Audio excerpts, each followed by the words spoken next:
로마서 12장 9절에서 21절 말씀 함께 읽었습니다. 마치 예수님의 산상수훈을 보는 것 같은 그런 말씀이 이어지고 있습니다. 9절에서 10절 말씀 보시면 사랑에는 거짓이 없나니 악을 미워하고 선에 속하라. 형제를 사랑하여 서로 우애하고 존경하기를 서로 먼저 하며 이렇게 시작을 하고 있어요. 사랑에는 거짓이 없다. 사랑하되 위선 없이 사랑하라고 말씀하시는 거예요. 그래서 위선이 없는, 거짓이 없는 사랑은 두 가지로 나타납니다. 첫 번째는 악을 버리는 것이죠. 그래서 악한 영역에 그 악한 것을 우리가 취하고 그것을 행하면서 사랑할 수 없다는 겁니다. 그래서 사랑은 결국은 우리가 하나님 안에 온전히 거할 때 온전한 사랑을 할 수가 있어요. 그리고 부지런 10절에 형제를 사랑하여 서로 우애하고 존경하기를 서로 먼저 하라 이렇게 말씀했죠. 그래서 이 형제를 향한 사랑, 형제나 자매를 향한 사랑, 이 필로스의 사랑이죠. 이 사랑을 서로에게 헌신하며 사랑하고 서로를 존경하고 서로를 더 낮게 여겨라 그렇게 말씀을 해요.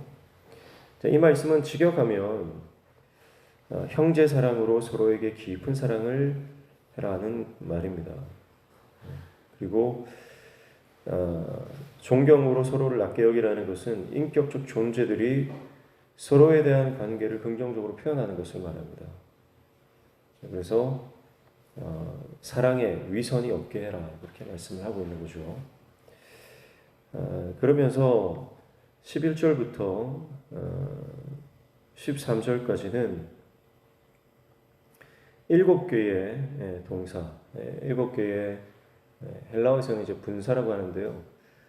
계속해서 우리가 지속해 나가야 하는 삶의 구체적인 영역들에 대해서 말씀을 하는데요. 11절에 부지런하여 게으르지 말고 이렇게 말하죠. 그래서 부지런하여 게으르지 말고 하는 것은 지속적으로 해야 되는 것을 말하는 거예요. 지속적으로 멈추지 않고 우리 삶에서 계속해서 견지해 나가야 할 삶의 태도와 삶의 모습들입니다. 그게 이제 7가지로 나오는데 첫 번째가 열심을 품는 거예요. 열심을 품으라. 열심을 품는다라고 하는 것은 성령 안에서 뜨겁다는 의미입니다. 우리 마음이 식지 않도록 계속 뜨거움을 유지해야 됩니다.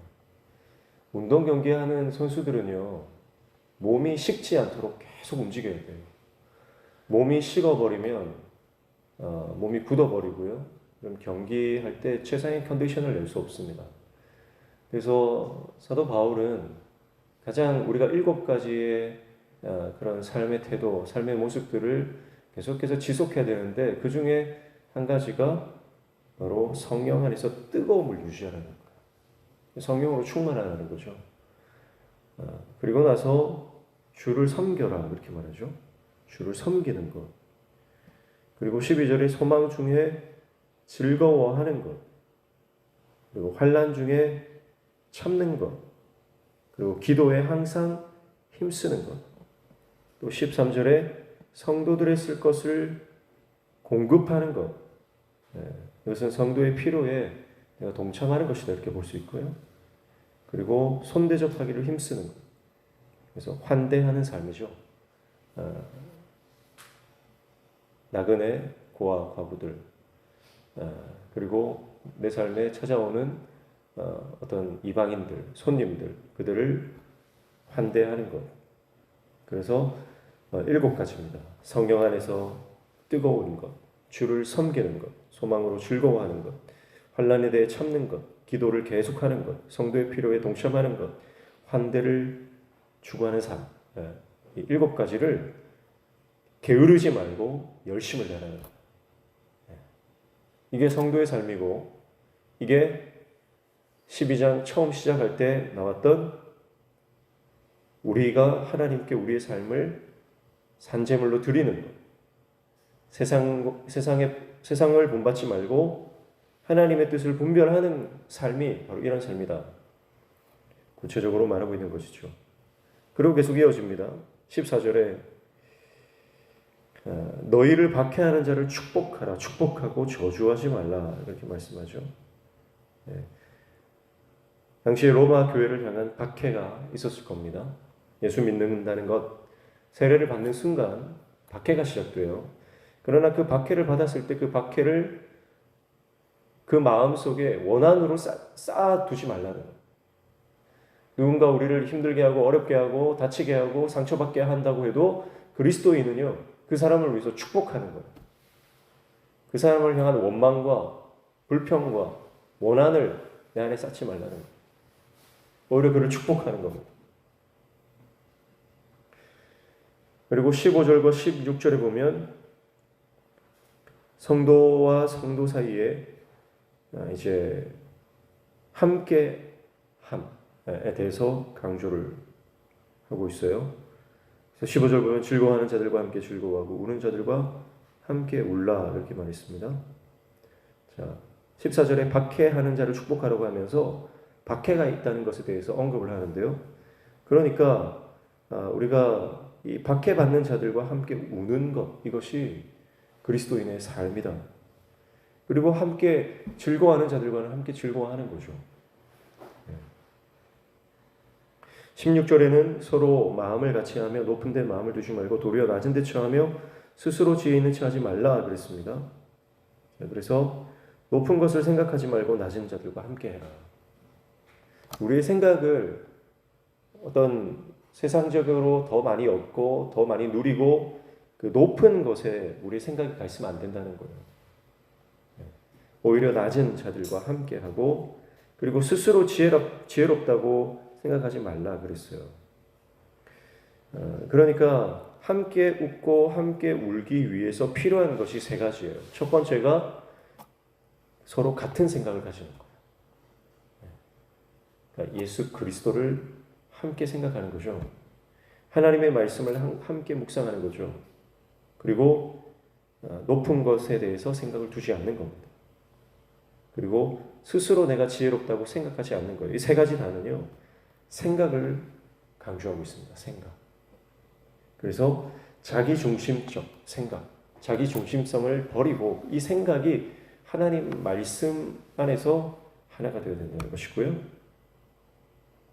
성도들 간에 비교와 경쟁이 아니라 성도 안에서 온전한 하나됨을 요청하고 있어요.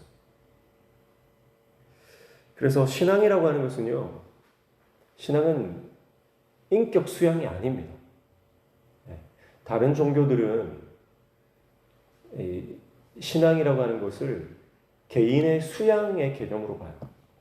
그래서 자기 자신을 갈고 닦고 그렇게 해서 자기가 도를 득하면 되는 거예요. 그게 다른 종교들의 특징입니다. 그러나 기독교는요, 우리가 믿는 이 말씀은 그렇지가 않아요. 내가 나 혼자 이 수양하고 도를 닦는다고 완전하게 이루어질 수 없는 것입니다. 그래서 성경은 끊임없이 말하는 게 뭐냐면 공동체를 얘기해요. 그래서 성도와 성도 사이에서 어떻게 하나 될 것인가. 특별히 하나님은 우리를 교회로 부르셨어요. 거룩한 무리로 부르셨거든요. 한 사람 한 사람을 부르시지만 그 한 사람 한 사람을 통해서 거룩한 교회, 성도가 되게 하시는, 거룩한 무리가 되게 하시는 것이 이 성경이 우리에게 요구하는 것. 그래서 우리를 이 공동체로 부르셨다라고 하는 게 굉장히 중요한 거예요. 개인 수양이 아니라 하나됨의 과정이라는 겁니다. 그래서 우리가 어떻게 하면 온전한 교회를 이루고 온전한 교회를 세워나갈 것인가. 혼자 하나님의 말씀을 순종하고 따라가는 것보다 우리가 어떻게 이 공동체 안에서 공동체를 하나님이 기뻐하시는 거룩한 교회로 세워나갈 것인가 하는 것에 대해서 성경은 강조하고 있어요. 그래서 오늘날은 많은 그리스도인들이 무교회주의로 가고 있습니다. 그러나 이것은 바른 것이 아니에요. 왜냐하면 하나님은 우리를 교회로 부르셨기 때문에 우리에게 교회가 되라고 말씀하시는 거예요. 17절부터 21절까지는 악에게 지지 말고 선으로 악을 이기라 하는 말씀을 하고 있어요. 그래서 17절 보시면 아무에게도 악을 악으로 갚지 말고 모든 사람 앞에서 선한 일을 도모하라 이렇게 말씀하죠. 악을 선택하지 말고 선을 선택하라고 말씀하는 것은요, 타협하지 않는 신앙이 되라는 것입니다. 그리고 18절에 할 수 있거든 너희로서는 모든 사람과 더불어 화목하라 말씀하고 있어요. 그래서 모든 사람과 화평하라고 말씀합니다. 할 수만 있거든 모든 사람과 화평하시기를 축복합니다. 이 말씀들은요, 사실 해석이 필요 없는 말씀이에요. 19절 내 사랑하는 자들아 너희가 친히 원수를 갚지 말고 하나님의 진노하심에 맡기라. 기록되었을 때 원수 갚는 것이 내게 있으니 내가 갚으리라고 주께서 말씀하시니라 말씀합니다. 그래서 원수 갚는 것이 나에게 있지 않고 하나님께 있다는 것을 믿는 것이에요. 보복을 하나님께 맡기는 것. 원수 갚는 것을 내가 하겠다 하지 말라는 것. 하나님이 알아서 모든 상황을 정리하실 것이다라는 믿음으로 우리는 할 수만 있으면 모든 사람과 화평한 삶을 살아야 됩니다. 그래서 20절에 구체적으로 말씀하죠. 내 원수가 줄이거든 먹이고 목마르거든 마시게 하라. 그리함으로 내가 숯불을 그 머리에 쌓아놓으리라. 이렇게 말씀하죠. 21절에 악에게 지지 말고 선으로 악을 이기라. 그렇게 말씀합니다. 17절과 21절에 동일한 말씀을 이 샌드위치 구조로 이렇게 구조를 해놨어요. 그래서 악이 아니라 선을 선택하라는 말씀을 처음과 끝에 놔두고 그 안에 타협하지 않는 신앙으로 모든 사람과 화평하고 원수 갚는 것을 하나님께 맡기고 오히려 우리는 그 원수를 먹이고 마시게 하는 그런 삶을 살아가는 것이죠. 하나님의 말씀은요, 어쩌면 우리 응답이라고 하는 것이 이제 새로운 해석이 우리에게 오는 것이다 이렇게 볼 수 있어요.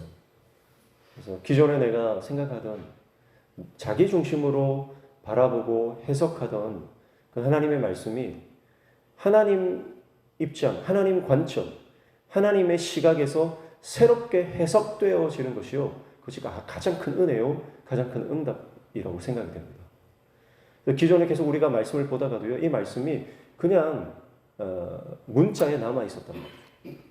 그런데 이 말씀이 살아서 움직여 내 삶 가운데 역사하기 시작합니다. 똑같은 말씀, 늘 봤던 말씀인데 어느 순간 이 말씀이 너무 나에게 강하게, 강렬하게 다가오는 경우가 있지 않습니까? 그때 우리가 해야 되는 것은요, 그 말씀에 대한 순종입니다. 지금까지 내가 깨닫지 못했던 새로운 그 깨달음, 그 해석이 하나님께서 우리에게 주실 때 이것은 그 말씀을 순종하라고 하시는 거예요. 오늘 이 말씀을 어쩌면 우리 안에 있는 여전히 내가 처리하고 내가 해결하고자 하는 그 사람과의 관계에서 있는 어떤 원수적인 원수가 된 관계들, 깨어진 관계들, 그 안에서 내가 이러지도 못하고 저러지도 못하고 내 욕심대로 막 어떻게 좀 해결하고 싶은 그런 마음들, 그러나 그 모든 것들을요 하나님께 맡기라는 거예요. 타협하지 말라는 것입니다. 하나님께 온전히 맡기라 말씀합니다. 그리고 우리가 해야 되는 것은요, 끊임없이 성령 안에서 그 뜨거움을 유지하는 거예요. 성령이 우리의 삶을 하나님의 말씀으로 계속해서 뜨겁게 하나님의 말씀으로 달아오르도록 하는 것입니다. 그럴 때 우리는 주를 온전히 섬길 수 있고 내 옆에 있는 성도들을 온전히 섬길 수가 있습니다. 그리고 어떤 환난과 어떠한 핍박 가운데서도 소망 가운데 인내할 수 있는 것이죠. 오늘 우리의 삶이 함께 웃고 함께 우는, 즐거워하는 자들과 함께 즐거워하고 우는 자들과 함께 울어줄 수 있는 그런 이 세상의 방식은요, 우는 자들을 비방하고 즐거워하는 자들을 시기하는 것, 그게 세상의 모습이죠. 그러나 그 세상을 본받지 말고 이 세대를 본받지 말고 하나님의 선하신 것을 분별하는 것입니다. 그래서 악을 선택하지 말고 선을 선택하라. 하나님께서 그렇게 말씀하십니다. 이 말씀대로 오늘 하루 순종하며 하나님 뜻을 우리 가운데 나타내며 나아가는 저와 여러분 되시기를 축복합니다. 기도하겠습니다.